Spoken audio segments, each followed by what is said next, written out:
sementara sekali lagi pukul 11 tadi saya tengok tuh yang nomor 1 Bogor, nomor 2 saya lihat Mas Kaisang, nomor 3 Bro Agus, ya. Tapi itu drama yang sedang dipertontonkan Partai PSI saat ini benar-benar akan punya daya rusak buat generasi bangsa dengan cara yang sangat mengerikan. Mereka mencoba mencuci otak generasi muda, mengajarkan cara-cara licik berpolitik, yaitu cara yang jauh dari asas kepatutan dalam menjalankan roda organisasi. Ketua Steering Komite Kongres PSI yang bertanggung jawab dalam pemilihan Ketua Umum PSI umumkan bahwa saat ini anak bungsu Jokowi, Kaisang Pangarep berada di nomor urut kedua pemilihan sementara Ketua Umum PSI. Pemilihan ini sendiri akan berlangsung sampai tanggal 18 Juli 2025. Namun bukan itu yang menjadi alasan utama kami mengangkat tema ini di channel ini. Alasan yang paling utama adalah setelah kami membaca komentar salah satu netizen di channel YouTube. Bunyinya seperti ini. Keren! PSI partainya Gen Milenial dan Gen Z yang sedang memberi contoh kepada politisi-politisi sepuh, aktivis-aktivis sepuh, parpol-parpolnya para orang sepuh, purnawirawan-purnawirawan sepuh, mantan-mantan pejabat sepuh dan semua warga negara yang berpikiran sepuh, bagaimana seharusnya menjalankan organisasi parpol dengan modern dan demokratis. Ini adalah komentar dari netizen dengan akun bernama Timur Surachman 5843.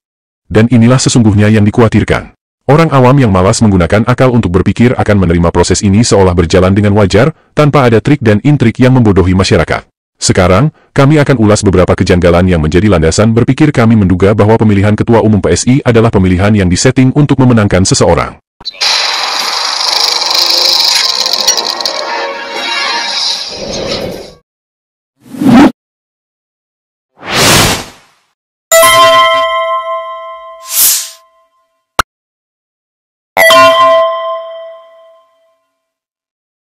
Kejanggalan pertama, jumlah pemilih hanya 187.306 orang. Dari laman website resmi PSI, kita mendapatkan informasi bahwa jumlah pemilih untuk pemilihan Ketua Umum PSI tahun 2025 hanya 187.306 orang.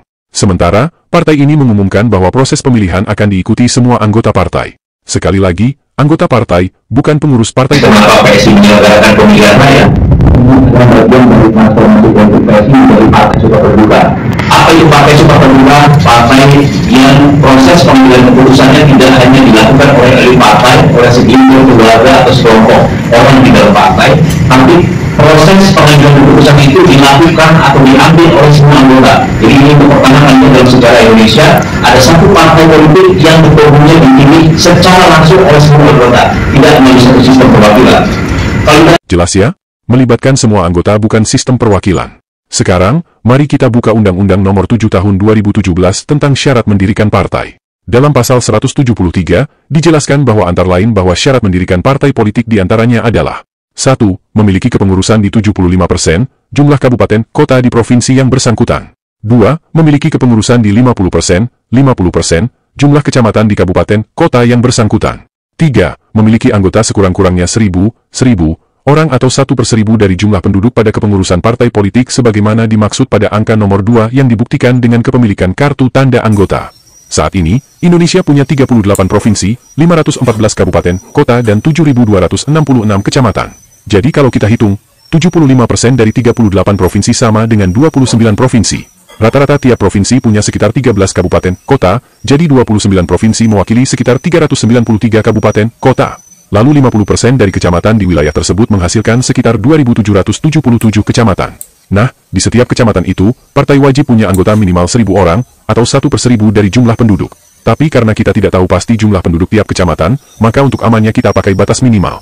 1.000 anggota per kecamatan kali 2.777 kecamatan sama dengan 2.777.000 anggota. Ini adalah jumlah paling minimal dengan asumsi jumlah penduduk di satu kecamatan hanya 1.000 orang. Partai PSI sudah dinyatakan lolos dan memenuhi syarat jumlah keanggotaan partai politik pada tahun 2024. Itu berarti, PSI sudah memiliki anggota sesuai ketentuan yaitu paling sedikit 2.777.000 orang dengan asumsi jumlah penduduk di satu kecamatan hanya 1.000 orang. PSI mengklaim pemilihan ketua umum dilakukan secara online dan melibatkan seluruh anggota. Tapi panitia hanya mencatat 187.000 pemilih. Artinya, hanya sekitar 6,7% tidak sampai 10% dari jumlah anggota minimal yang ikut memilih. Dalam sejarah pemilu kita, belum pernah partisipasi publik di bawah 50%. Ini tentu menimbulkan pertanyaan kenapa hanya 6,7% itu yang dilibatkan?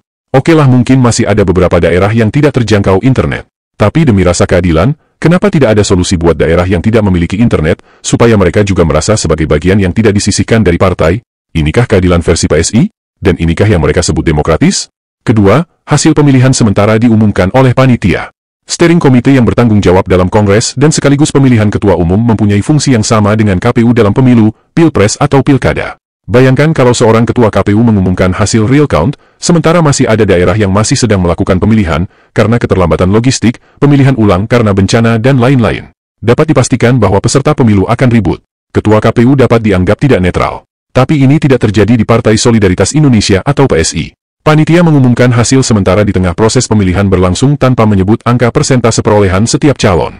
Cara seperti ini sudah mengarah ke praktek pembentukan opini publik. Mereka seolah ingin membuat narasi bahwa proses pemilihan ini benar-benar murni. Kaisang sempat ketinggalan mirip film-film India, tapi pada akhirnya akan menang. Dan itulah skenarionya. Sebuah skenario murahan yang dibangun dengan cara murahan. Kenapa pengumumannya tidak melalui anggota lain yang bukan panitia? Atau yang paling terbaik lagi, jika pengumuman itu disampaikan tim sukses dari calon yang unggul sementara, supaya terlihat seolah benar-benar ada nuansa kompetisi. Bukan oleh ketua panitia. Ketiga, pengumuman panitia bahwa puncak kongres akan dilaksanakan di kampung halaman Kaisang Pangarep, di kota Solo, pada tanggal 19 Juli 2025. Puncak kongres ini sekaligus akan jadi ajang pengumuman kandidat pemenang pemilihan ketua umum. Kita tidak hanya dikagetkan dengan pemilihan kota Solo. Ingat, Solo adalah ibu kota administratif, bukan ibu kota provinsi, apalagi ibu kota negara. Pengumuman yang tidak kalah mengejutkan adalah bahwa ayah Kaisang, Joko Widodo akan hadir dalam Kongres PSI. Bukan hanya sebagai tamu undangan, Jokowi akan mengisi sebuah acara yang oleh Steering Committee disebut sesi diskusi terbuka. Di sini sudah sangat terlihat keistimewaan untuk keluarga salah seorang calon, yaitu Kaisang Pangarep disetting sedemikian rupa. Puncak acara akan diadakan di kotanya, dan ayahnya akan menjadi pengisi acara. Keempat, PSI bukan partai independen. PSI sudah diikat keluarga Jokowi. Ketika PSI memutuskan mendukung pasangan Prabowo Gibran pada Pilpres 2024, PSI jelas menegaskan mendukung pasangan ini bukan karena mendukung Prabowo, tapi karena kehadiran Gibran. Salah satu pentolan PSI, Ade Armando bahkan terang-terangan menyebut Prabowo tidak layak jadi presiden. Ade bahkan menyebut, jika bukan karena Jokowi, Prabowo mustahil bisa menang.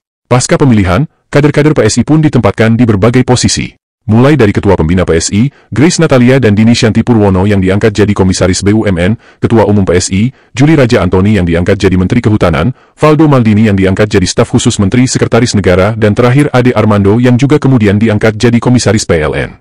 Bukan hanya itu, ada 11 kader PSI yang juga ketahuan menjadi staf di Kementerian Kehutanan di bawah pimpinan Raja Juli Antoni.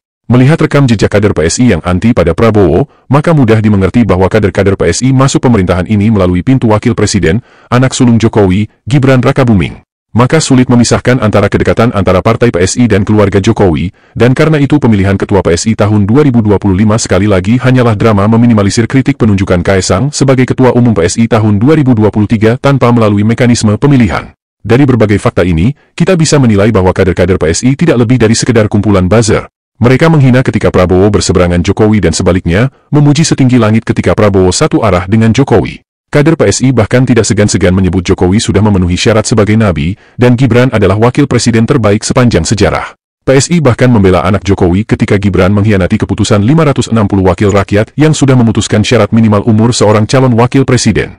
Kader-kader PSI hanyalah sekumpulan anak muda pemuja keluarga Jokowi yang mencoba mencuci otak anak muda seolah-olah mereka benar-benar paham demokrasi. PSI adalah cikal bakal partai paling manipulatif yang akan merusak tatanan demokrasi bangsa, menghalalkan segala cara demi memenangkan orang yang mereka puja.